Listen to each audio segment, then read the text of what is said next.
हे guys, अस्सलाम वालेकुम। Welcome back to my new vlog. कैसे हैं आप सब? अल्हम्दुलिल्लाह मैं बिल्कुल ठीक हूँ। तो आज मैं आपके साथ शेयर कर रही हूँ अपना मंडे रूटीन व्लॉग, और इसमें मैं आपके साथ शेयर करूँगी ड्राई फ्रूट्स लड्डू कैसे बनाते हैं। तो चलिए स्टार्ट करते हैं। तो सबसे पहले मैं हर रोज़ ही मैं रात में 3:30 बजे ही उठ जाती हूँ ताजुद की नमाज़ पढ़ने के लिए। जैसे ही ताजुद की नमाज़ मेरी हो जाती है उसके बाद मैं थोड़ी कुछ तस्बीह पढ़ लेती हूँ 10-15 मिनट के लिए। तो तस्बीह होने के बाद मुझे ऑफ़िस के लिए रेडी होना होता है, क्योंकि मेरा जो शिफ़्ट टाइमिंग है वो ऑस्ट्रेलियन शिफ़्ट टाइम है 6 to 3 का। तो हमारी जो कैब होती है वो 4:30 बजे ही मॉर्निंग में पिकअप के लिए आ जाती है, क्योंकि और भी लोगों के पिकअप होते हैं। तो यहाँ पे मैं रेडी हो जाती हूँ ऑफ़िस के लिए। उसके बाद मैं ऑफ़िस के लिए निकलती हूँ। तो ऑफ़िस पहुँचने तक हमें 5:15 5:30 बज जाते हैं डेली। तो यहाँ पे मैं ऑफ़िस जा रही थी, और मंडे को मेरा रोज़ा भी होता है, क्योंकि मैं एवरी मंडे एंड थर्सडे अल्हम्दुलिल्लाह मैं रोज़ा रखती हूँ। तो अभी एक्चुअली में मेरा शिफ्ट टाइमिंग ऐसा है, तो मुझे सहरी जो है अपने ऑफ़िस जाकर ही करनी होती है। तो यहाँ पे मैं ऑफ़िस पहुँच चुकी थी, और यहाँ पे मैं जा रही थी सहरी करने के लिए, क्योंकि मैं 5:30 बजे ऑफ़िस पहुँचती हूँ तो 6 बजे का फ़जर टाइम है, तो उसके पहले मुझे सहरी करनी पड़ती है। तो यहाँ पे मैंने लिया था बन मस्का चाय, और फिर उसके बाद मैंने अपनी सहरी कर ली। थोड़ी देर मैं वहाँ पर बैठी थी नीचे, बहुत ही अच्छा लग रहा था, बहुत ठंडी हवा आ रही थी। और फिर उसके बाद मैंने अपनी चाय कंप्लीट कर ली। उसके बाद मैं चली गई थी ऊपर फ्लोर पे। तो हमारे फ्लोर पे जो है वो मोबाइल्स अलाउड नहीं है, तो हमें लॉकर में रखने पड़ते हैं उसे। उसके बाद मैं थोड़ा काम करके मैं फिर से कुछ 7 बजे के आसपास मैं नीचे आ चुकी थी, क्योंकि मुझे अपने बेटे को कॉल करके उठाना था स्कूल के लिए। तो ये मेरा सिर्फ मंडे का ही नहीं, हर दिन का ही रूटीन होता है कि मैं नीचे आ जाती हूँ 7:30-8 बजे के आसपास अपने बेटे को कॉल करने के लिए, स्कूल के लिए उठाने के लिए। क्योंकि उसका जो स्कूल टाइमिंग होता है वो 9 बजे का होता है, और फिर उन्हें मुझे उठाना पड़ता है 8 बजे, क्योंकि मेरे हस्बैंड जो है वो उसे ड्रॉप करके आते हैं मेरे मॉम के घर पे, और फिर मेरी मॉम जो है वो उसे रेडी करके स्कूल ड्रॉप करते हैं।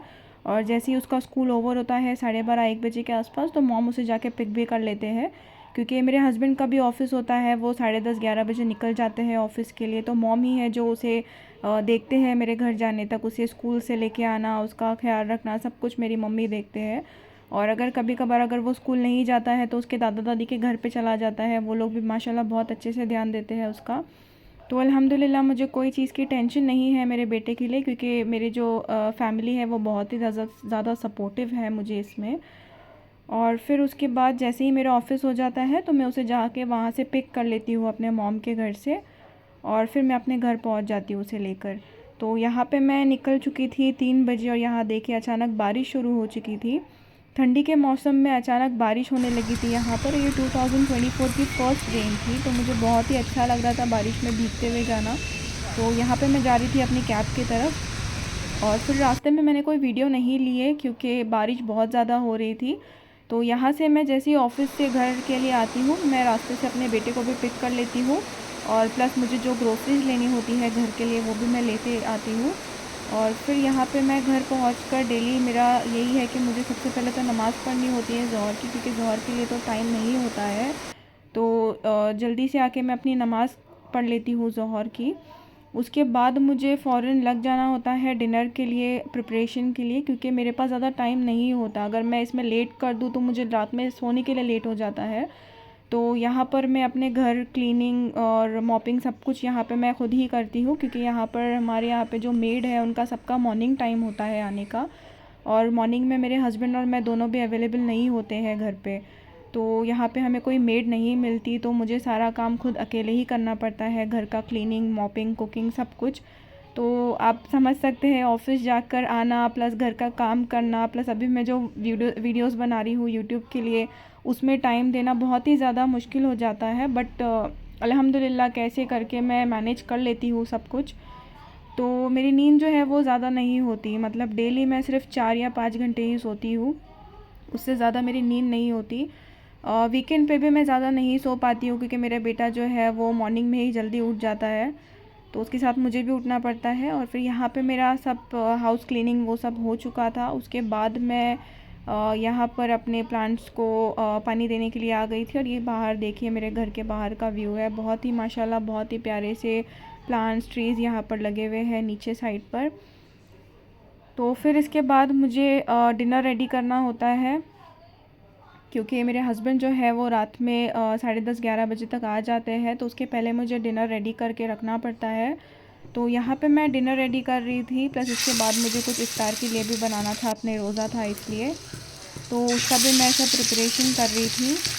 और फिर ये सब डिनर करने के बाद, प्रिपरेशन करने के बाद मुझे अपने बेटे का होमवर्क जो होता है वो उसे कराना पड़ता है। तो वो तो अल्हम्दुलिल्लाह खुद से ही कर लेता है होमवर्क सारा, बस उसके सामने मुझे बैठना पड़ता है। और फिर उसके बाद मगरिब का टाइम होता है, तो मैं अपनी नमाज़ पढ़ लेती हूँ मगरिब की, उसके बाद मैं थोड़ा कुरान पढ़ लेती हूँ। और फिर यहाँ पे अगर मेरे पास कुछ टाइम बच जाता है तो मैं कुछ भी अपने वीडियो के लिए बना लेती हूँ। तो यहाँ पे मैंने सोचा कि ड्राई फ्रूट लड्डू मैं बना लेती हूँ, आपके साथ भी शेयर करूँगी। प्लस मेरे हस्बैंड और मेरा बेटा जो है वो ड्राई फ्रूट ऐसे नहीं खाते, बिल्कुल भी, उन्हें हाथ में देना पड़ता है फिर भी वो नहीं खाते। तो मैंने सोचा कि मैं इसके लड्डू बना लेती हूँ ताकि वो खा ले। तो यहाँ पे मैंने सबसे पहले काजू ऐड किया असली घी में। मैंने यहाँ पे 1 टेबलस्पून असली घी ऐड किया, उसके बाद मैंने कैश्यू नट्स ऐड किए, उसके बाद मैंने बादाम ऐड किए, और फिर उसके बाद मैंने अखरोट ऐड किए। तो आप आपके फेवरेट जो भी ड्राई फ्रूट्स हैं आप उसमें से कोई भी ऐड कर सकते हैं, थोड़ी थोड़ी क्वांटिटी में सब। और यहाँ पे हमें 5-10 मिनट के लिए बस लो फ्लेम पर इसे थोड़ा सा रोस्ट करना है, ताकि इसका जो कलर है वो इस तरीके से गोल्डन ब्राउन हो जाए। और फिर इसके बाद हमें इसमें ग्राइंडर में से ग्राइंड कर लेना है। मैंने इसे स्मूथ पाउडर तो नहीं बनाया, बस थोड़ा थोड़ा मोटा रखा था, ताकि लड्डू में जो है वो उसका टेस्ट आए थोड़ा सा। और फिर यहाँ पे मैंने इसे फिर से पैन में ऐड कर दिया। इसमें यहाँ पे मैंने खजूर ऐड किए, जो गीले वाले जो खजूर होते हैं उसके मैंने बीज निकाल लिए थे, और फिर वो खजूर मैंने इसके अंदर ऐड किए। इन सबको अच्छे से मिक्स कर लिया, लो फ्लेम पर मैं इसे कर रही थी ताकि खजूर जो थे वो मेल्ट हो रहे थे उसके अंदर। तो इन सबको मैंने अच्छे से मिक्स कर लिया। उसके बाद थोड़ा सा ठंडा करने के बाद मैं इसे हाथ से लड्डू बना रही थी। तो इसमें मैंने शुगर वगैरह कुछ भी ऐड नहीं किया, ये नेचुरल मैंने ऐसे ही बनाया है, क्योंकि ऑलरेडी खजूर जो है वो बहुत ज़्यादा मीठे होते हैं, इसमें शुगर ऐड करने की ज़रूरत नहीं पड़ती। तो यहाँ पे मैंने ये लड्डू बना कर रख दिए थे। देखिए इस तरीके से एक एक लड्डू मैं यहाँ पर बना रही थी। तो आप एक दिन में ये 1-2 लड्डू भी खा ले तो ये बहुत ज़्यादा हेल्दी होता है अपने बॉडी के लिए। तो मैंने इस तरीके से लड्डू बना कर रख दिए, और फिर उसके बाद कुछ नहीं, मैंने अपनी इफ़्तार की, डिनर किया, और फिर हम सोने चले गए एज़ यूजुअल। यही मेरा मंडे नहीं, हर रोज़ ही मेरा यही रूटीन होता है, क्योंकि मुझे बहुत जल्दी जल्दी काम करके सोना पड़ता है। सोने के लिए भी मुझे 11 बज जाते हैं, मैं जल्दी नहीं सो पाती हूँ काम के लिए। और फिर वही मुझे फिर से रात में 3:30 बजे उठना पड़ता है। तो ये था मेरा आज का व्लॉग। आपको कैसे लगे मुझे ज़रूर बताइएगा। अगर आपको ये वीडियो पसंद आई हो तो प्लीज़ इसे लाइक, शेयर और सब्सक्राइब ज़रूर कीजिए। Thank you for watching. अल्लाह हाफ़िज़।